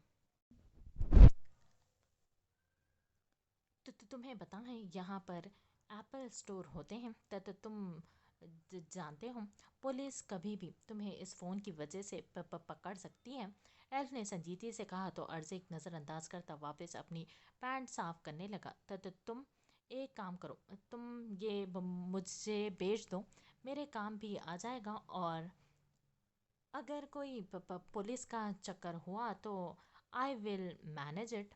ایلف کے کہنے کی دیر تھی کہ عارضی خانزادہ نے گھور کر ایلف کو دیکھا تو محترمہ کی مکار نظر اس کے فون پر تھی۔ اتنا تو عارضی کو ادراک ہو گیا تھا کہ ایلف کے معصوم چہرے کے پیچھے ایک بلا کی کنجوس مکھی چوس فطرت لڑکی ہے۔ کتنے دیں گی اس فون کے؟ کچھ سوچتے آرزک نے بھویں اچکاتے پوچھا تھا، تو وہ دیکھنا چاہتا تھا کہ مقابل کتنی دھوکے باز ہو سکتی ہیں۔ اس فون کی اوریجنل قیمت $3400 ہے، پر یہ چوری کا ہے، میں تمہیں منتھلی قسط پر $500 پر منتھ دوں گی۔ اگر اتنے میں پولیس نے لے لیا تو تمہیں پورے 2 سال مفت ملازمت کرنی ہوگی۔ ایلف کی بات کے جواب پر آرزک نے خاموشی سے ایلف کو ہاتھ سے اپنا فون لیا اور جیب میں ڈال لیا۔ یہ خاص طریقہ انکار کا تھا۔ یہ لڑکی دھوکے باز نہیں تھی، لیکن چالاک ضرور تھی۔ آرزک کو اپنے میں مگن دیکھ کر ایلف منہ پسورتی ڈسپنسر سے اپنے لیے پانی نکالنے لگی۔ کچن کا رخ کچھ یوں تھا کہ اوپن کچن کے ایک کونے پر ڈسپنسر رکھا تھا۔ ڈسپنسر کے برابر ایک ریک تھا جس میں مائکرو ویو اوون رکھا تھا۔ دوسرے کونے پر بڑا سائز کا ڈبل ڈور فریج۔ بس اب کام کرو یا پورا وقت پینٹ صاف کرنے میں برباد کرو گے۔ رک رک کر کہتی ایلف کچن سے نکل گئی تھی۔ عارض خانزادہ اس کے جانے پر مسکرایا تھا۔ چلاک کبوتری، پر جانتی نہیں کہ کس باگڑ بلے کے پنجے کے نیچے دبنے والی ہے۔ ریک سے لیمن لیکوڈ ڈش واش اٹھاتے عارضی برتن میں ڈالنے لگا۔ بھلا برتن دھونا کون سی بڑی بات تھی؟ وہ الگ بات تھی کہ اس نے کبھی یہ کام کیا نہیں تھا۔ گاڑی تیزی سے اپنے سفر کی طرف رواں تھی۔ اسٹیئرنگ وہیل کو مضبوطی سے تھامے باران نے اچانک بریک لگائی اور زور سے ہاتھ کی مٹھی بناتے اسٹیئرنگ وہیل پر ماری تھی۔ پہلے یہ زندگی میں سکون نہیں تھی جب کہ ایہان کو اس حال میں چھوڑ کر اس کا دل خود بھی بری طرح سے تڑپ رہا تھا۔ ایہان کس نے کیا ہے یہ سب؟ ماضی کی ایک یاد اس نے ذہن میں گردش کرنے لگی جب ایہان 16 سالہ اور گھر واپس آنے پر اس کے ہاتھ سے خون نکل رہا تھا۔ کسی نے بھی سرد مہلے سے کہتا ایہان اس کے پاس سے گزرنے لگا تھا جب باران نے اسے بازو سے پکڑ کر روکا تھا۔ میں نے جو پوچھا ہے اس کا جواب دو، یہ کس نے کیا ہے؟ اس بار باران نے قدر سختی سے پوچھا تو ایہان چیخ پڑا تھا۔ یہ پہلی دفعہ تھا جب ایہان نے اس قدر بدتمیزی سے اس سے بات کی تھی۔ کیا لگا رکھا ہے؟ کس نے مارا؟ کس نے مارا؟ آج آپ اتفاق سے گھر پر ہیں تو آپ کو یہ چوٹ نظر آئی ہے؟ میں روز ایسی کئی چوٹیں لگوا کر آتا ہوں۔ میں اپنے معاملات کو ڈیل کرنے کا آتی ہوں، تو مہربانی کریں اپنے کام سے کام رکھیں۔ ایہان چیخ کر کہتے ساتھ وہ رکا نہیں تھا بلکہ باران کو پتھر کا چوٹتے وہاں سے چلا گیا تھا۔ اس کے بعد سے باران نے ایہان کے ساتھ گارڈز مقرر کر دیے تھے۔ اس پر ایہان نے بہت ہنگامہ کیا تھا، پر وہ باران کے آگے بے بس تھا۔ اس کی نہیں چلتی تھی، نہ چل سکتی تھی۔ لیکن آج ایہان کو اس نے وہی پایا تھا جیسا وہ پہلے تھا۔ اگر کوئی اس لمحے باران دلشیر کو دیکھ لیتا تو اندازہ ہوتا کہ وہ دوسروں کو ڈرانے والا کس چیز سے ڈرتا ہے۔ وہ اپنے بھائی کی بے رخی سے ڈرتا ہے۔ آنکھوں میں نمی اترتی جسے باران نے ظاہر ہونے سے پہلے ہی آنکھیں سختی سے میچی تھیں۔ وہ ایہان کو زخمی حالت میں تو چھوڑ آیا تھا، لیکن دل کسی طور مطمئن نہیں ہو رہا تھا۔ وہ واپس جاتا تو کون سا ایہان اسے ویلکم کرتا یا اس سے بات کرتا، لیکن دل کی بے قراری جب بڑھنے لگی تو وہ مزید آگے نہ بڑھ سکا تھا۔ فون اٹھا کر ایہان کا نمبر ملایا تو فون مستقبل بج رہا تھا، لیکن بیل جانے کے باوجود دوسری طرف سے کوئی رسپانس نہیں تھا، جبکہ وہ واقف تھا اس کا بھائی شب بیداری کا عادی ہے۔ ایہان کے فون نہ اٹھانے کے بعد باران نے جھنجھلاتے گھر کے نمبر پر فون ملایا تھا۔ ملازم لاؤنج میں ہی سوتے تھے، وہ جانتا تھا، لیکن یہاں سے بھی جواب نہ ملنے پر اس کی جھنجھلاہٹ میں اضافہ ہوا تھا۔ اس نے کل ایہان سے بات کرنے کا فیصلہ کیا اور گاڑی واپس سٹارٹ کی، لیکن گاڑی کچھ ہی آگے بڑھی تھی کہ غصے سے टर्न लेते जिस रास्ते से गाड़ी आगे बढ़ी थी इसी रास्ते पर वापस दौड़ने लगी। गुस्से से बारान के जबड़ों की हड्डी नुमायां हो रही थी। कुछ देर पहले जो आंखों में नमी थी अब वो सुर्ख पड़ चुकी थी। गाड़ी की स्पीड में मजीद इजाफा हुआ तो फासला लम्हा बलम्हा मजीद सिमटने लगा और गाड़ी एक झटके से अपार्टमेंट के कंपाउंड में रुकी थी। बारान गाड़ी से उतरा और गुस्से से वॉचमैन की तरफ आया जो पूरा दरवाज़ा खोलकर बेखबर सो रहा था। इसकी लापरवाही पर बारान का गुस्सा मजीद बढ़ा था, लेकिन जो ही इसने वॉचमैन को हिलाया वॉचमैन की गर्दन एक तरफ लुढ़क गई थी। किसी अनहोनी के एहसास से अचानक दिल बुरी तरह से धड़का था। वो क्राइम की दुनिया में रहने वाला शख्स था। इसकी सिक्स सेंस बहुत तेजी से काम करती थी।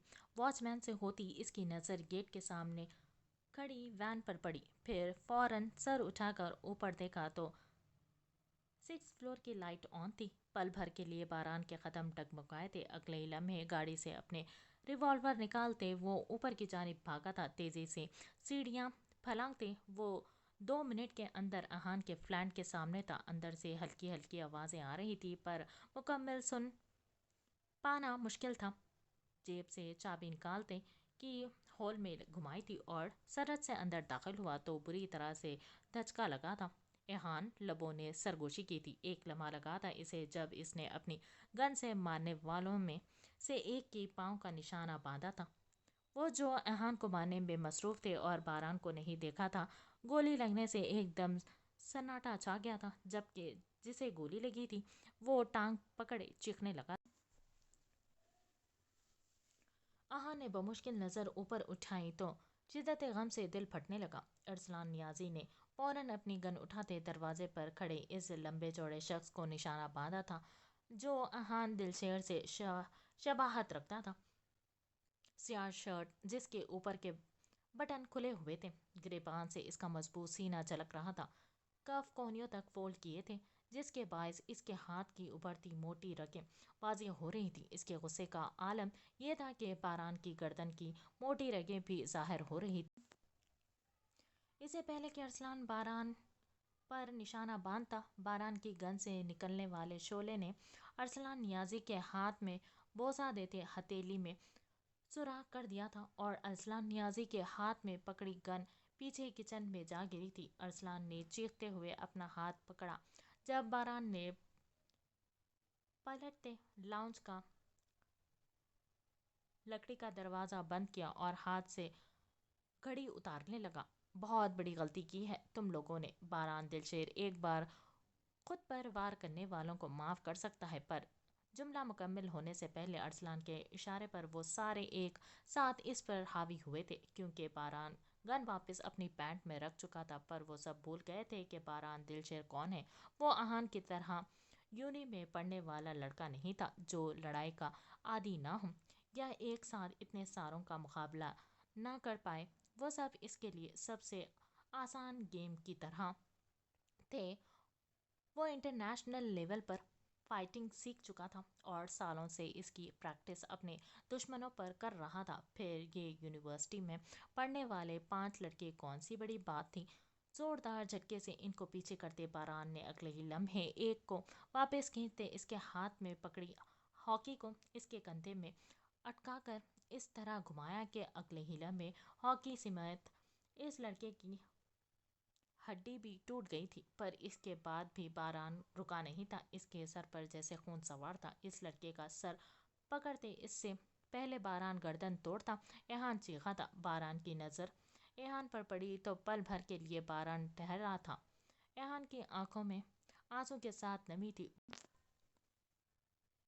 वो रोक रहा था, इसे कुछ इंतहा करने से मना कर रहा था, जबकि बाकी 3 लड़के बारान से डर कर पीछे हुए थे। अब वो बुरी तरह से पछता रहे थे। अरसलान नियाजी तो सियासी बाप की औलाद थी, लेकिन वो क्यों बिला वजह में मारे जाते, जबकि इनकी तो एहान से कोई दुश्मनी भी नहीं थी। एहान की इल्तिजा समझते बारान ना चाहते के बावजूद इसकी गर्दन छोड़ चुका था। एहान दिलशेल कमज़ोर इसीलिए है कि इसके दिल में एहसास धड़कता है। ये जान नहीं ले सकता किसी की, बट आई स्वेयर मैं जान लेने से गुरेज नहीं करूँगा। तुम लोगों की बोटी बोटी करके अपने कुत्तों को खिला दूंगा। बारान ने इन लड़कों की जानिब देखते कहा। तो वो सब के सब एक बार फिर बारान के आगे होने की गलती कर बैठे थे, क्योंकि वो शख्स तो वैसे भी नहीं बख्शने वाला था। फिर लड़कर एक बार फिर वो गलती कर बैठे थे।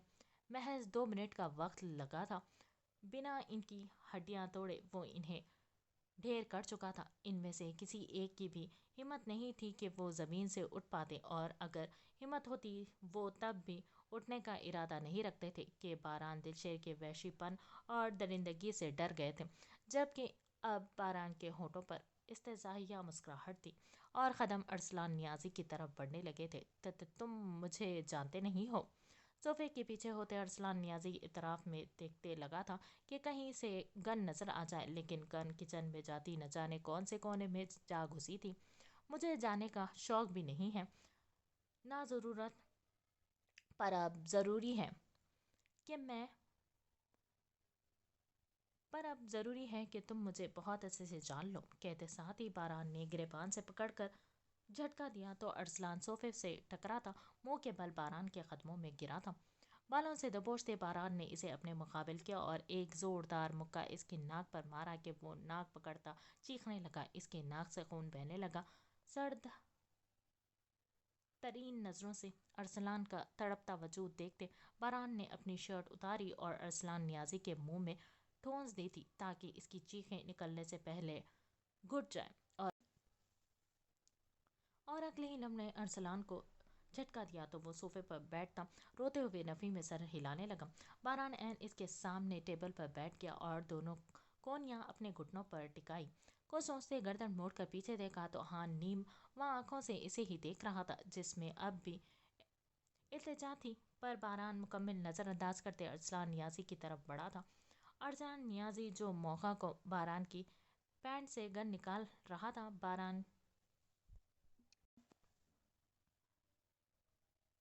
अरसलान नियाजी जो मौका को गनीमत जानकर बारान की पैंट से गन निकाल रहा था, बारान के पलटने पर बुरी तरह से घबराया था। "ये चाहिए," बारान ने कहते हुए अपनी गन इसके सामने की तो अरसलान नियाजी को समझ ना आया वो उठाए या ना उठाए। दोनों में ही रिस्क था। अगर उठाता तो बारान इसकी जान ले लेता, और अगर ना उठाता तब भी वो ना बख्शता। "लो, ये वाहिद मौका है बचने का, इसके बाद तो तुम्हें अपनी किस्मत पर रोने का मौका भी नहीं ले मिलेगा।" बारान के कहते ही अरसलान ने फौरन गन झपटी थी और इतनी ही तेज़ी से शूट करने की कोशिश की, पर अचानक बारान की कोहनी इसके हाथ पर लगी थी और गन एक बार फिर बारान के हाथ में थी। ये सब इतना अचानक था कि अरसलान नियाजी समझ भी ना सका था।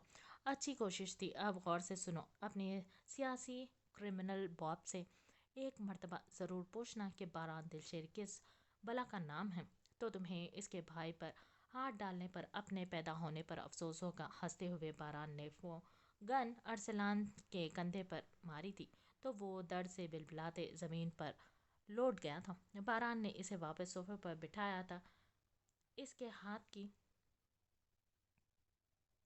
उंगलियों में अपने हाथ की उंगलियां को फंसाया और एक झटका दिया तो वो उंगली अपना रुख बदलती टेढ़ी हो गई थी। मुंह में कपड़ा होने के बावजूद अरसलान नियाजी की चीखें बुलंद हो रही थी। "इंसानियत मत भूलें, हैवान के साथ हैवान नहीं बनना चाहिए।" एहान की तकलीफ दे आवाज़ पर बारान ने गुस्से से आंखें बंद करके खोली थी। "माजूर नहीं होगा, ये तुमसे ज़्यादा तजुर्बा है मुझे एहान दिलशेर, लेकिन ये साल भर बिस्तर से नहीं उठेगा, और अगर तुमने मुझे एक और लफ्ज़ कहा तो तुम्हारी हमदर्दी इसे भारी पड़ेगी।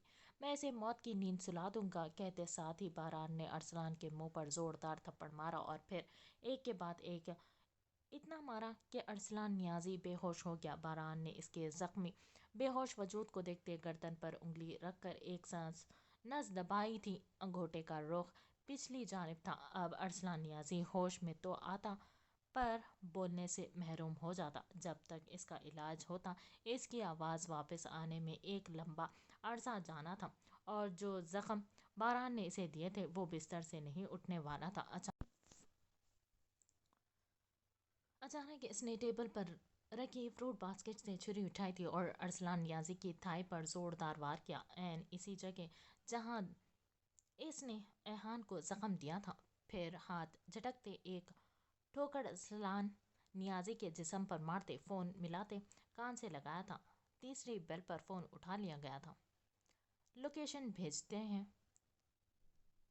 لوکیشن بھیجی ہے، آدھے گھنٹے میں یہاں پہنچو اور یہاں سب کچھ کلیئر کر دو جیسے کچھ ہوا ہی نہیں، اور ہاں، ان کتوں کو ان کے مقام پر پہنچا دینا۔ اپنے خاص آدمی کو حکم صادر کرتے باران نے اس مخصوص نمبر پر لوکیشن سینڈ کی تھی، اور فون جیب میں ڈالتے قدم ایہان کی طرف بڑھائے تھے۔ گھٹنوں کے بل وہ باران کے سامنے بیٹھتا تو ایہان نے واضح باران کی آنکھوں میں نمی دیکھی تھی۔ اس بار باران نظر نہیں پھیر سکتا تھا۔ اس لمحے وہ شدید تکلیف میں تھا، لیکن اس سے زیادہ تکلیف دے یہ سچویشن تھی۔ دل نے شدت سے خواہش کی تھی کہ باران آگے بڑھ کر اسے گلے لگا لے، پر کبھی اس کی ایسی کوئی خواہش پوری ہی کب ہوئی تھی؟ لیکن ابھی اگلے لمحے ہی ایہان کو ادراک ہوا تھا کہ اس کی دعا دل سے نکلتے ہی قبولیت کا درجہ پا چکی ہے۔ باران نے آگے بڑھتے شدت سے ایہان کو خود میں بھیجا تھا۔ ایہان کی آنکھوں سے ٹوٹ کر گال پر بہنے لگے تھے۔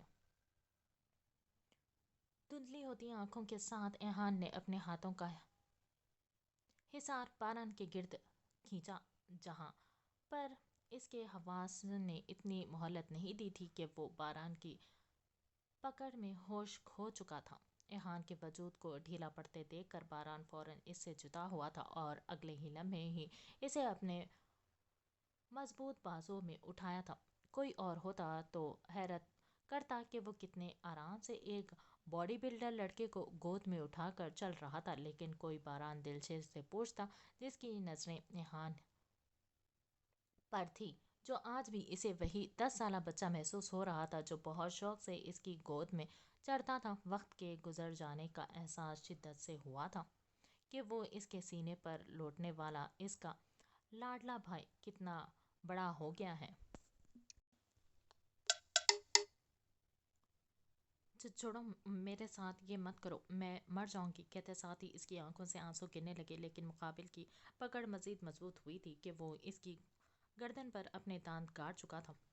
نہیں، مجھے چھوڑ دو، اللہ کے لیے، شدت دل سے فریاد کرتی وہ لڑکی اس کے آنکھ جیسے لمس پر وحشت کا شکار ہوتی چیخنے لگی تھی۔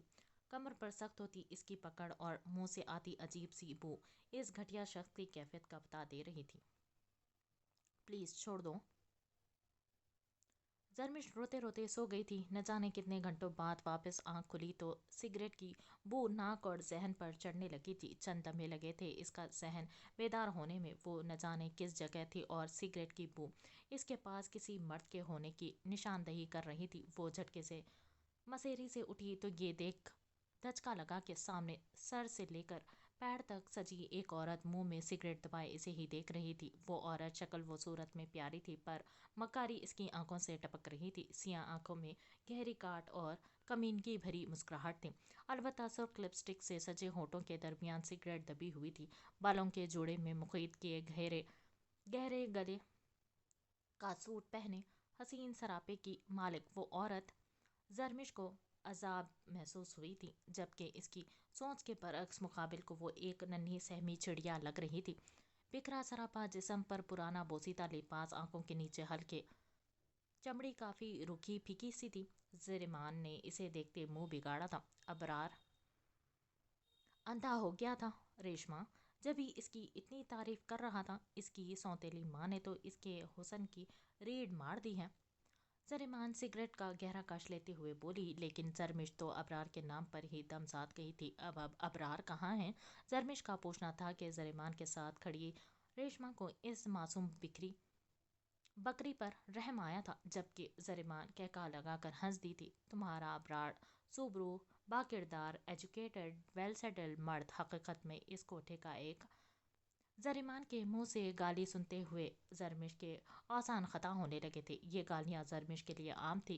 फैक्ट्री में लेबर लाइन में वो इस कस्म की बेशुमार गालियां सुन चुकी थी, लेकिन यहाँ इस मुकाम और जगह पर इस औरत की गाली ये बात साबित कर रही थी कि अबरार औरतों का सौदागर था। अबरार को बुलाओ, जरमिश गुस्से से खोलती बोली थी, जबकि आंखों से आंसू जारी हुए थे। जरमिश का खौफ इस बात से जाहिर होता कि इसका रंग सफ़ेद पड़ने लगा था। अबरार तो तुम्हें अब नहीं मिलेगा, पर डोंट वरी, तुम्हारा पहला मर्द, मेरा मतलब है पहला कस्टमर, अबरार से ज़्यादा हैंडसम होगा। जरमान ने सिगरेट का धुआं जरमिश के चेहरे पर फूंकते जो ही कहा। इसकी इस गलीज बात पर जरमिश का हाथ गुस्से की शिद्दत से उठा था, लेकिन इससे पहले कि जरमान के चेहरे पर लगता हवा में मोहल्लिक रह गया। वो यहाँ इस सूरत हाल में जब इनके शिकंजे में फंसी थी, इन पर हाथ नहीं उठा सकती थी। अगले ही लम्हे जरीमान गुस्से से हाथ में पकड़ी सिगरेट जरमिश के चेहरे पर लगाने लगी थी कि रेशमा इसे एकदम चीख पड़ी थी। गुस्से से हाथ में पकड़ी सिगरेट जरमिश के चेहरे पर लगाने लगी थी कि रेशमा एकदम चीख पड़ी। अरे पागल हो गई क्या जरीमान? चेहरा खराब करेगी तो ये किस काम की? रेशमा के कहने पर जरीमान ने जरमिश को बालों से दबोच कर पीछे झटका। इसकी सारी अकड़ तो मैं चंद दिन में तोड़ दूंगी। साइड टेबल पर रखे ऐश ट्रे में सिगरेट बुझाते जरीमान नफरत से बोली और इस कमरे से बाहर निकलने को दरवाजे की जानिब लपकी थी। मैं यहाँ नहीं रहूंगी, मैं ऐसी लड़की नहीं हूँ, मुझे जाने दो। रोते हुए चीखते जरमिश दरवाजे की जानिब भागी थी, लेकिन इससे पहले कि जरीमान ने इसका बाजू दबोचा था। जरमिश इस बात से अनजान थी कि यहाँ आने वाली लड़कियों को जंगली चौपाइयों से भी बदतर हालत में रखा जाता है, और फिर इससे तो पुरानी दुश्मनी थी। वो जरीमान से मुकाबले की कोशिश में थी कि यहाँ से निकल सके, पर ताकत में जरीमान का मुकाबला करना इसके लिए मुमकिन नहीं था। अपने आप को तेज़, समझदार और तजुर्बेकार समझने वाली जरमिश मुंह के बल ज़मीन पर गिर गई थी, और एहसास हुआ था कि वो भी दुनिया की अहमक और बेवकूफ़ लड़की में से एक थी। समझती क्या है खुद को? तेरी तो मैं वो हालत करूँगी कि खुद से नज़र नहीं मिला पाएगी। वक्त फिर से नहीं दोहराया जाएगा। गुस्से से जरमिश को अब ज़मीन पर फेंकती वो कमरे में कुछ तलाश करने लगी। जब इसकी नज़र कपड़े टांगने वाले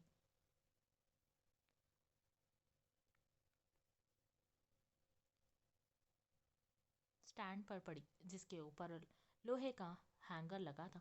इस हैंगर को उतारते इसने जरमिश को मारना शुरू किया था, तो रेशमा भी इसको रोकने में नाकाम रही थी।